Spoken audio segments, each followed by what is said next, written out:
siapkan lagu misa apa? Siapa yang membuat mana Ibu Desi?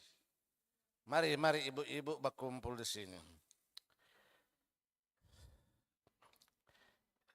Jadi kriteria ibu-ibu mereka yang sudah pernah hidup berkeluarga dan yang sementara hidup berkeluarga. Entah dia so janda, entah dia so pisah DP keluarga, entah pokoknya ibu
21.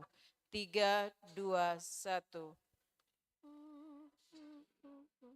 Wahai umat, sampaikan kurbanmu di altar Tuhan Allahmu dan siapkan ragamu untuk memuji namanya. Walau tak pantas karena dosa, kita percaya kasih-Nya. Unjukkanlah sembah dan kurbanmu, jadikan tanda tobatmu. Wahai umat, sampaikan syukurmu di hadap Tuhan Allahmu.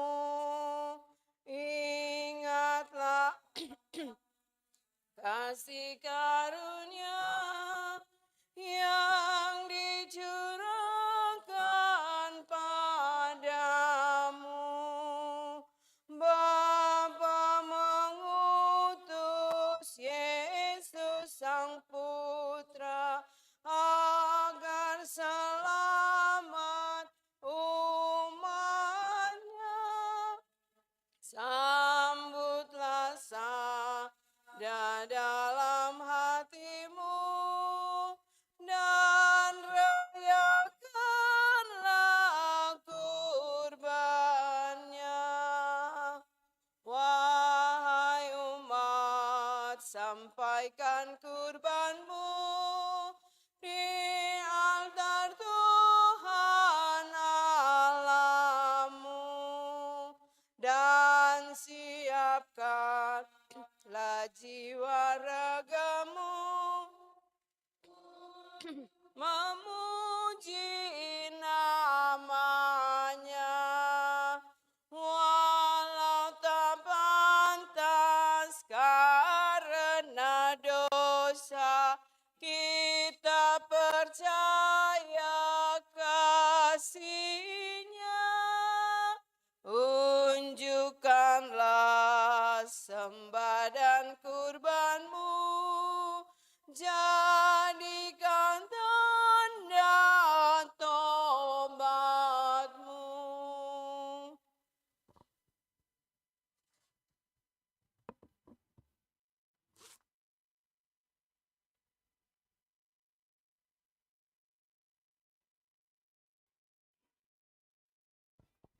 Dalam nama Bapa dan Putera dan Roh Kudus.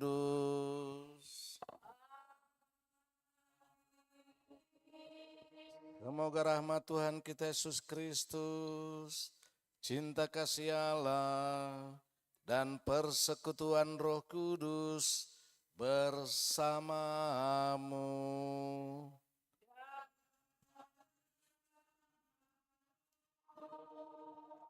Bapak Ibu, saudara-saudari yang terkasih, hari ini adalah hari Minggu Prapaskah keempat yang dalam gereja Katolik disebut Minggu Letare, yaitu minggu untuk bersukacita.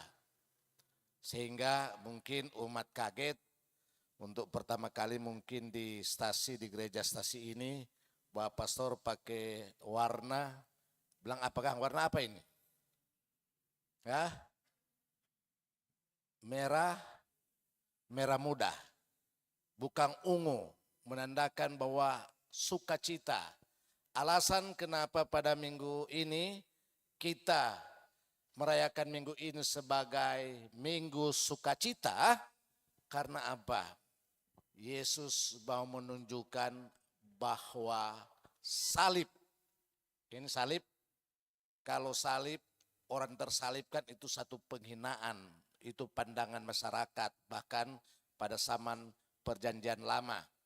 Ini salib dilihat bahwa seseorang disalibkan berarti dia dihukum mati, dihukum ya, karena dua alasan yang menyebabkan orang di zaman perjanjian lama dihukum atau digantung di kayu salib. Karena apa?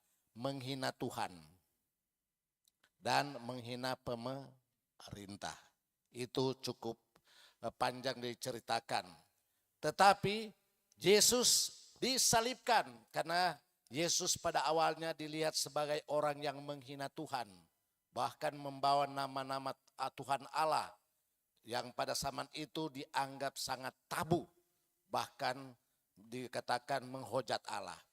Dan kedua juga, Yesus dianggap sebagai pemberontak, mau membebaskan masyarakat dari penjajahan, dari kemiskinan dan sebagainya. Sehingga akhirnya Yesus dikhianati, dianggap sebagai seorang penjahat dan disalibkan. Itu pandangan waktu zaman perjanjian lama, bahkan zaman Yesus. Tetapi apa yang terjadi? Justru bagi kita sekarang sebagai umat Kristiani yang percaya kepada Allah lewat Yesus Kristus, di mana kita mau selamat lewat Yesus Kristus, beriman kepada Yesus Kristus yang mau membawa keselamatan. Dan dengan Yesus mengorbankan diri dan tersalib di salib, maka itu menandakan cinta Allah kepada kita manusia. Yaitu bahwa Yesus rela berkorban, bahkan lewat tersalib. Bahkan nanti di Jumat Agung Torah akan merenungkan kisah sengsara Tuhan. Bahkan kalau kita lihat akan video tentang penyaliban, sangat brutal. Bahkan Yesus dianggap sebagai binatang yang tersalib. Dan Yesus pemuka tidak terlihat lagi, itu difilmkan. Nah, ini menandakan bahwa suatu kesengsaraan. Yesus sengsara bahkan mati di kayu salib. Demi untuk siapa? Demi untuk saya, saudara-saudara dan umat manusia, mau mengantar manusia kepada keselamatan. Untuk itu umat yang terkasih, pada hari Minggu ini kita diwartakan bahwa karena cinta maka Yesus tersalib. Yesus mengorbankan diri untuk kita. Untuk itu mengawali akan perayaan syukur, perayaan Ekaristi pada Minggu Letare ini, Minggu Sukacita. Mari kita merendahkan diri, kita mengakui akan segala kekurangan kelemahan kita yang kurang mencintai Allah, kurang mencintai Tuhan. Bahkan kita mengkhianati sampai sekarang, mengkhianati Tuhan. Tapi Yesus tetap memberikan rahmat berkat, yaitu kerahiman Allah. Kita nyatakan rasa sesal dan tobat kita. Saya mengaku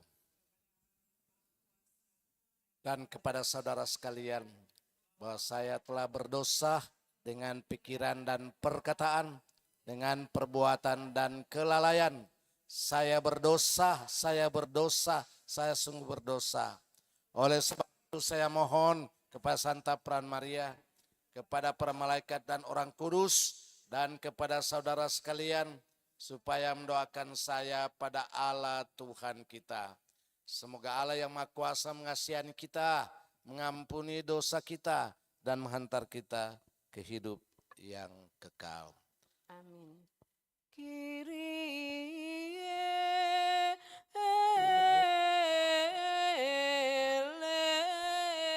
eleison. Kyrie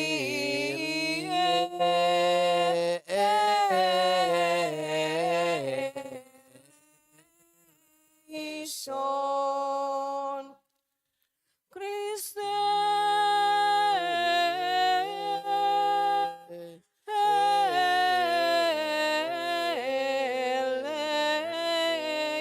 eleison. Christe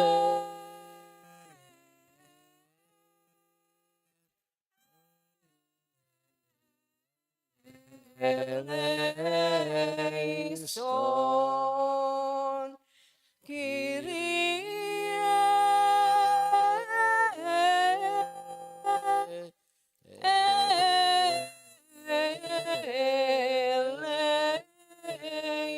eleison.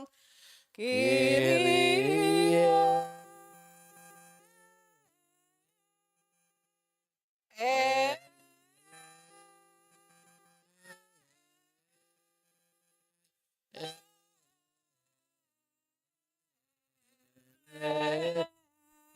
Kristen. Marilah kita berdoa. Allah Bapa yang Maha Rahim, Engkau telah mengutus putra-Mu sebagai terang yang menghalau kegelapan dosa kami. Ia datang ke dunia bukan untuk menghukum, tetapi untuk menyelamatkan kami. Maka kami mohon, bukalah hati kami untuk melihat terang putra-Mu, sehingga kami dapat berjalan di jalan yang benar, sebab Dialah Tuhan dan pengantara kami, yang bersama dengan Dikau dalam persatuan dengan Roh Kudus, hidup dan berkuasa Allah sepanjang segala masa. Mari kita mendengarkan sabda Tuhan.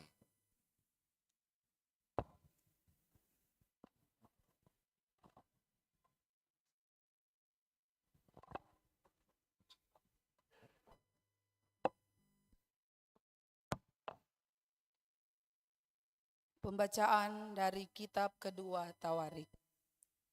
Murka Allah dinyatakan lewat pembuangan, kerahimannya dinyatakan lewat pembebasan.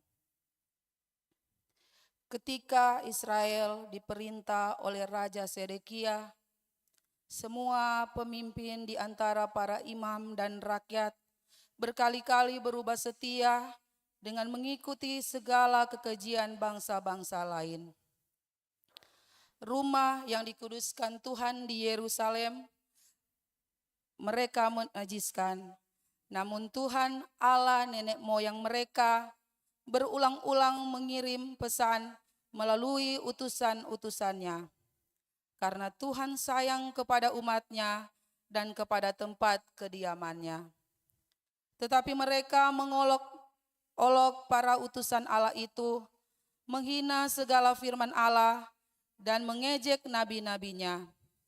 Oleh sebab itu, murka Tuhan bangkit terhadap umatnya, sehingga tidak mungkin lagi ada pemulihan. Maka Tuhan menggerakkan raja orang-orang Kasdim. Mereka membakar rumah Allah, merobohkan tembok Yerusalem, dan membakar segala puri dalam kota itu, sehingga musnahlah segala perabotan yang indah itu. Mereka yang masih tinggal dan terluput dari pedang diangkutnya ke Babel. Mereka dijadikan budak raja dan budak anak-anaknya sampai kerajaan Persia berkuasa. Dengan demikian genaplah firman Tuhan yang diucapkan Yeremia. Sampai tanah ini pulih dari akibat dilalaikannya tahun-tahun Sabat, karena tanah itu menjadi tandus selama tahun Sabat, hingga genaplah 70 tahun. Pada tahun pertama pemerintahan Kores, Raja Negeri Persia, Tuhan menggerakkan hati Kores, Raja Negeri Persia itu, untuk menggenapkan firman yang diucapkan oleh Yeremia. Maka dimaklumkanlah di seluruh kerajaan Kores secara lisan dan tulisan maklumat ini. Beginilah perintah Kores Raja Persia. Segala kerajaan di bumi telah dikaruniakan kepadaku oleh Tuhan Allah semesta langit. Ia menugaskan aku untuk mendirikan rumah baginya di Yerusalem yang terletak di Yehuda. Siapa di antara kamu termasuk umatnya, kiranya Tuhan Allah menyertainya, dan biarlah ia berangkat pulang. Demikianlah sabda Tuhan.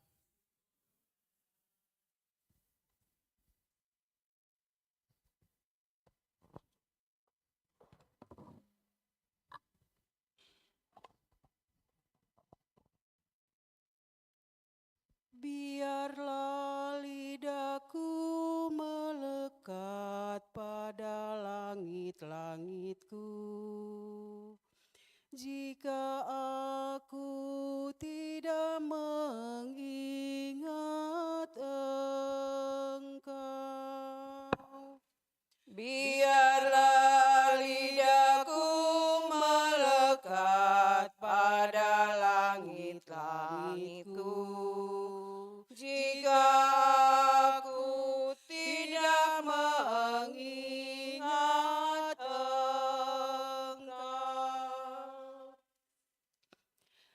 tepi sungai-sungai Babel. Di sanalah kita menangis apabila kita mengingat Sion. Pada pohon-pohon gandarusa di tempat itu, kita gantungkan kecapi kita. Biarlah lidahku melekat pada langit-langitku, jika aku tidak mengingat Engkau. Sebab di sanalah orang-orang yang menawan kita, meminta kepada kita, memperdengarkan nyanyian. Dan orang-orang yang menyiksa kita, meminta nyanyian sukacita. Nyanyikanlah bagi kami nyanyian dari Sion. Biarlah lidahku melekat pada langit-langitku, jika aku tidak mengingat Engkau. Bagaimana mungkin kita menyanyikan nyanyian Tuhan di negeri asing, jika aku melupakan Engkau, ya Yerusalem? Biarlah menjadi kering tangan kananku, biarlah lidahku melekat pada langit-langitku, jika aku tidak mengingat Engkau. Biarlah lidahku melekat pada langit-langitku, jika aku tidak mengingat Engkau. Jika aku tidak menjadikan Yerusalem puncak sukacitaku, biarlah lidahku melekat pada langit-langitku, jika aku tidak mengingat Engkau.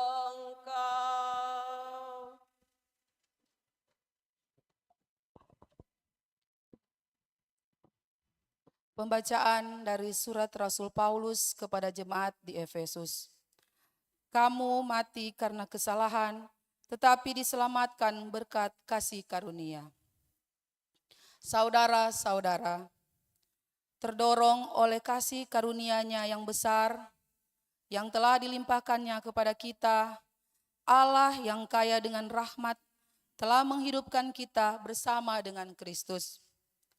Sekalipun kita telah mati karena kesalahan kita, jadi kamu diselamatkan berkat kasih karunia.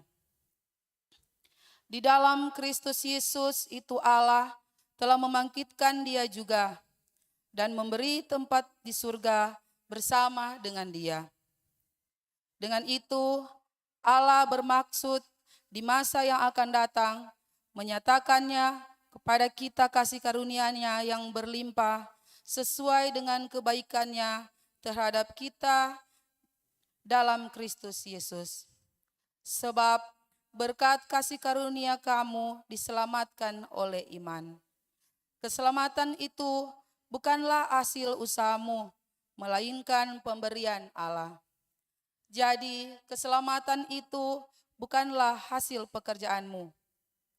Maka jangan sampai ada orang yang memegahkan diri. Sebab sesungguhnya kita bukan buatan Kita ini buatan Allah, diciptakan dalam Kristus Yesus untuk melakukan perbuatan-perbuatan baik yang sudah dipersiapkan Allah sebelumnya. Ia mau supaya kita hidup di dalamnya. Demikianlah sabda Tuhan.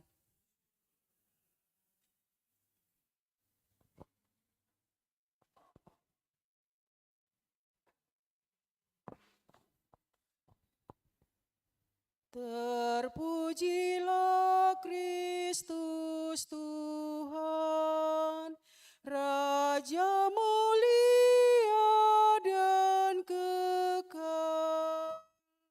Terpujilah Kristus Tuhan, Raja mulia dan kekal. Begitu besar kasih Allah akan dunia, sehingga Ia menganugerahkan anaknya yang tunggal, supaya setiap orang yang percaya kepadanya beroleh hidup yang kekal. Terpujilah Kristus Tuhan, Raja mulia dan kekal. Tuhan bersamamu.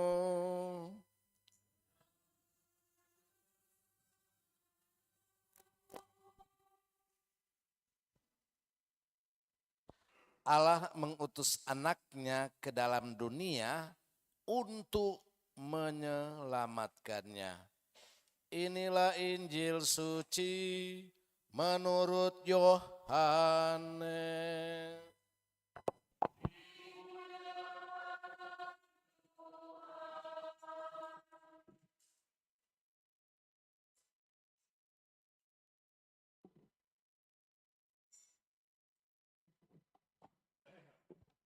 Sekali peristiwa, Yesus berkata kepada Nikodemus yang datang kepadanya pada waktu malam.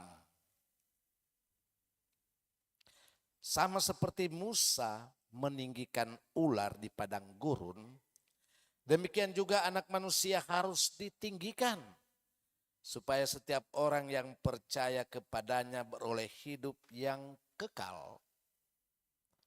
Karena begitu besar kasih Allah akan dunia ini, sehingga Ia telah mengaruniakan anaknya yang tunggal, supaya setiap orang yang percaya kepadanya tidak binasa, melainkan beroleh hidup yang kekal.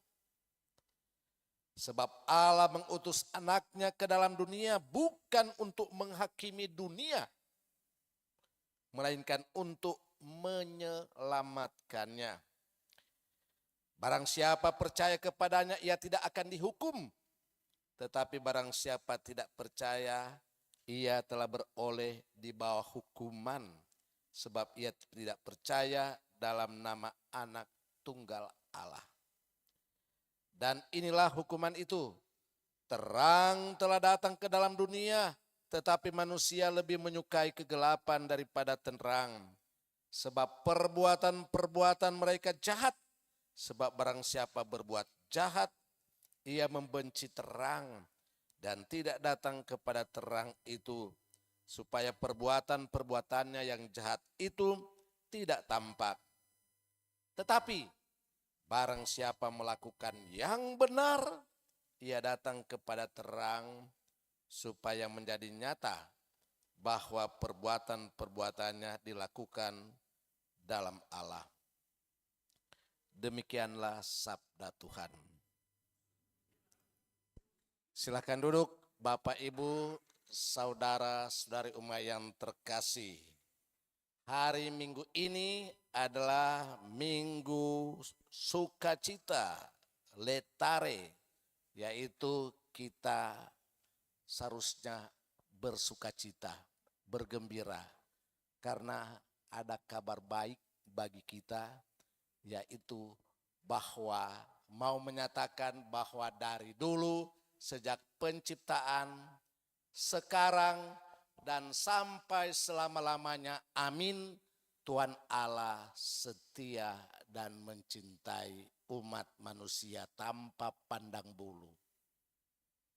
Ya, entah dia agama apa, suku apa, bahwa Allah mencintai kita umat manusia.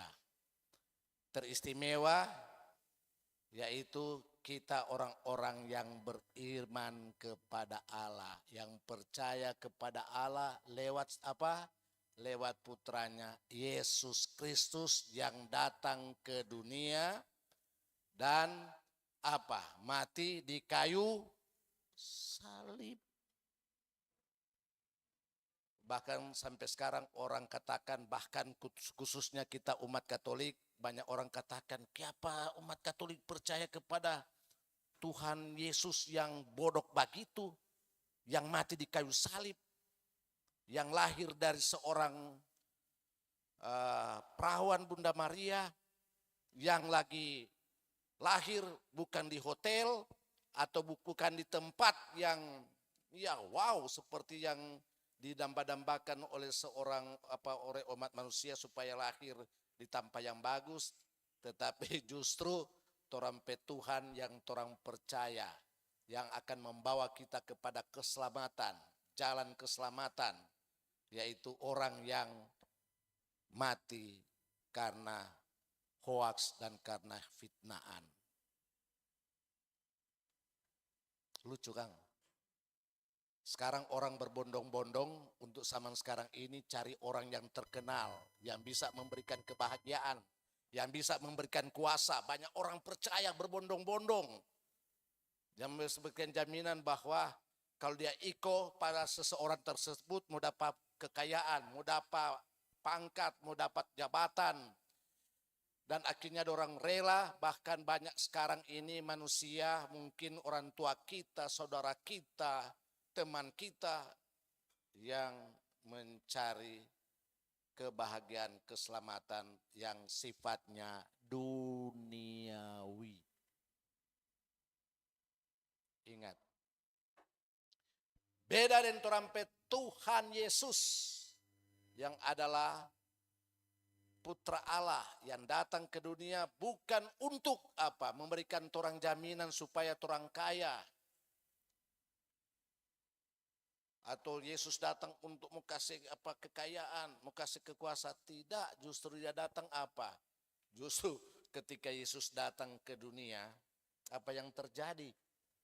Yesus mengecam orang-orang yang punya doi, orang-orang yang punya kuasa, yang tidak beriman kepada Allah, yang juga tidak memperhatikan sesama manusia. Sehingga apa yang jadi? Bukan justru Yesus dieluk-elukan pada zaman dia masih hidup, tetapi justru difitnah, dihina, dianiaya. Lihat, yang nantinya 2 minggu ke depan Tora akan hayati di dalam mulai Minggu Palma, kemudian Trihari Suci, dan akhirnya karena Yesus setia melaksanakan akan tugas tanggung jawab yang diberikan oleh Allah kepada dia untuk menyelamatkan manusia, maka ia bangkit dan kemudian naik ke surga, dan sekarang ini dipercaya, diimani oleh sebagian, ya separuh, bahkan lebih dari umat manusia. Inilah keistimewaan dari Tuhan kita Yesus Kristus. Ya, dia datang ke dunia bukan mencari kekayaan untuk kumpul doi, bahkan tidak supaya umat pengikut-pengikutnya supaya ya mencari harta duniawi, tidak. Coba lihat bahwa pengikut-pengikut Yesus nggak kaya kasihan, bahkan menderita. Petrus mati, tersalib, kaki di atas, kepala di bawah. Lihat lagi pengikut-pengikutnya yang lain, Yohanes Pembaptis yang percaya kepada Tuhan, apa yang terjadi? Putus dia kepala, dipotong oleh Herodes, oleh Cukup jelas. Bahkan pastor bukan jadi kaya, so ada apa segala macam bagaimana itu enggak, justru apa? Sakit penyakit yang diterima untuk berjuang. Ya, jangan pikir kita mengikuti Yesus, usulnya nak mau sakit-sakit, usul mau jadi kaya, usul mau jadi hebat. Enggak.